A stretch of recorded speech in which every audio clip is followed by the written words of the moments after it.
you want to build something great, you need to start at the bottom, because a quality foundation can make or break a project. Not long after I bought my Priority Continuum Onyx, Priority told me they were working on a new bike that had an amazing gear range. So I knew this bike was coming, but I like my Continuum so much that I really didn't give it much extra thought. Then they released it, the Priority 600, and that extra gear range, turns out that comes from a Pinion Gearbox. Even though it looks amazing and I really want one, I do have my limits, and spending $2,200 to replace a bike that I already adore, that's a tall order. Fortunately, I get a 600 to kick the tires on and give a detailed look at, because Priority sent me a 600 to review, and if I like it, I can buy it. So let's dig in, let's see how this 600 rides, let's look at the quality of it and the Pinion Gearbox, see if there are any downsides, and more importantly, see if it's worth $2,200. The 600 is marketed as being an all-road bike. That means it's equally at home on paved city streets, gravel or dirt roads, unpaved paths. Pretty much anything that's classified as a road, this can go on.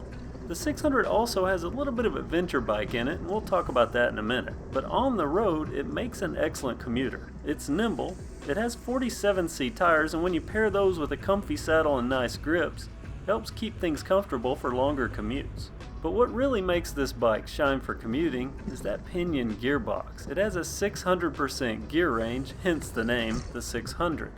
Though the range is 600%, it seems that most of that is down towards the lower end of the gear range spectrum, making this bike easier to climb hills with.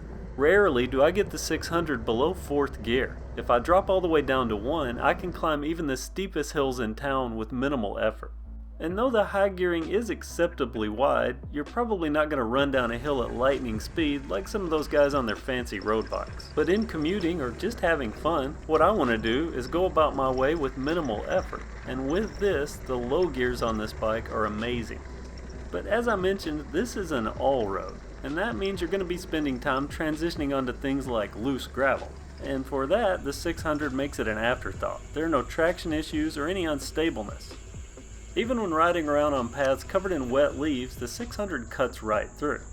And because it has some of that adventure bike DNA I was talking about earlier, you get to check out those muddy dirt paths you normally look at but would never dare try on your hybrid. On the 600 you can ride them out and find out where they go. It's also exceptionally good at making shortcuts across fields or rooty areas that you wouldn't want to ride a bike with more narrow tires on.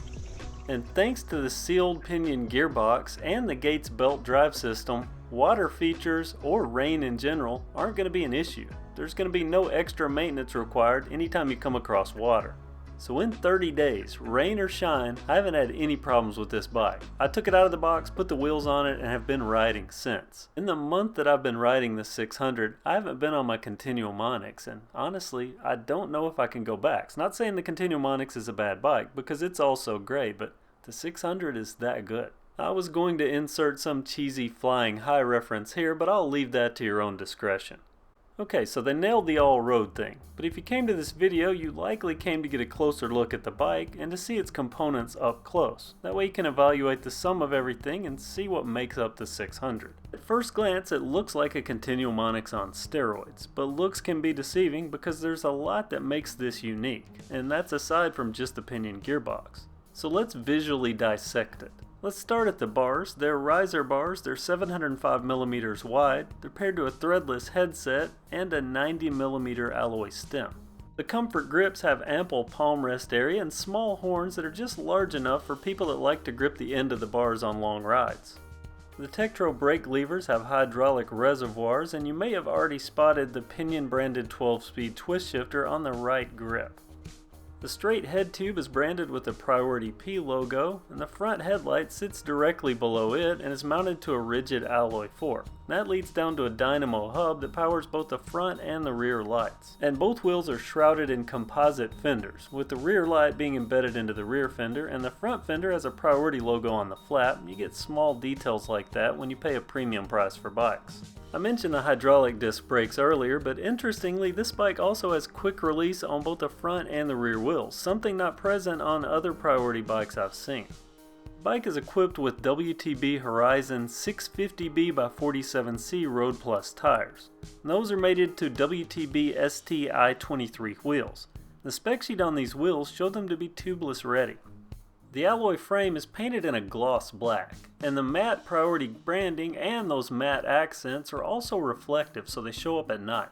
It looks a lot like the Continuum frame until you get to the bottom bracket where the Pinion Gearbox is housed, and this is the big ticket item of the 600, the C1.12 Pinion Gearbox. The rest of the bike is literally built around it.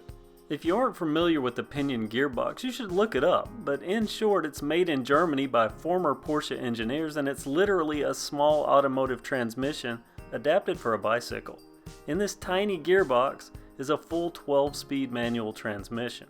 And as you can see, it comes with its own cranks and features a push-pull gear selection system.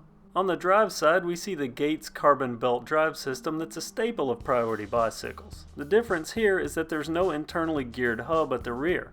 Instead, we have the Pinion drive system. That means all the drive weight is on the low center of the bike, giving it great balance. Speaking of weight, the entire bike weighs 31.8 pounds. And because all those components are on the center, the bike is fitted with a side stand. And finally, there's the saddle, which is a WTB Pure Series. It's very comfortable and it looks good too.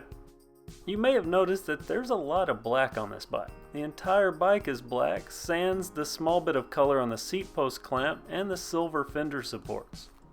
As good as it looks, I can't help but wonder how amazing the 600 would be if it came in Ferrari red or canary yellow.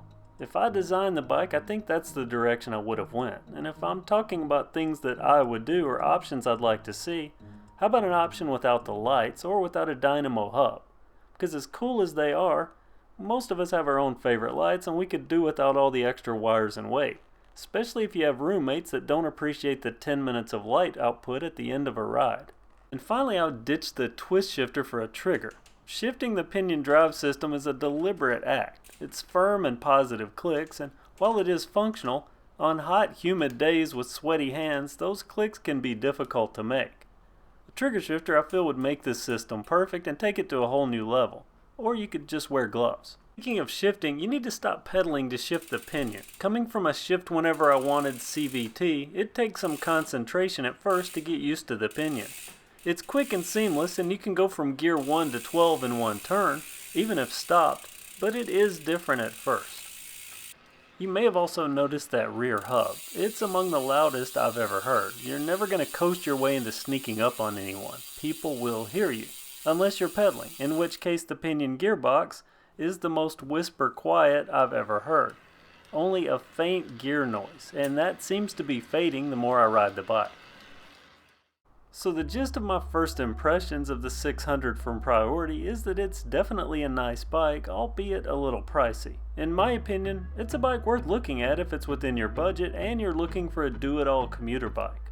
So what do you think about the 600 and that Pinion Gearbox? Comment below. Also, be sure to subscribe and make sure that notification bell is active because I'll be doing more on the 600, including a direct comparison to the Continuum Onyx. Thanks for watching and have a great day.